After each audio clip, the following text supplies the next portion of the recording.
Hi guys, so ayan, nagluluto ako ng tinulang manok na ginataan pala. Wala na din. Na native. So ayan guys. So meron siyang papaya. Ayan. Okay, kasama pa yung ano. Ayan guys, native yan ha. Ganito ang luto na summer. Paa. Diba? Nilagyan siya ng gata.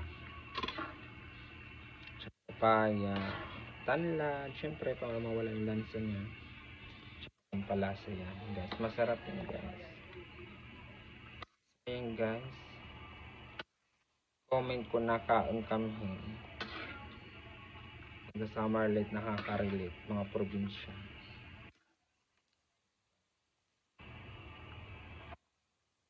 Salad ko rin lanit natin hiya. Pakukuluin. Para maluto yung papaya. Ayan. Thank you for watching guys.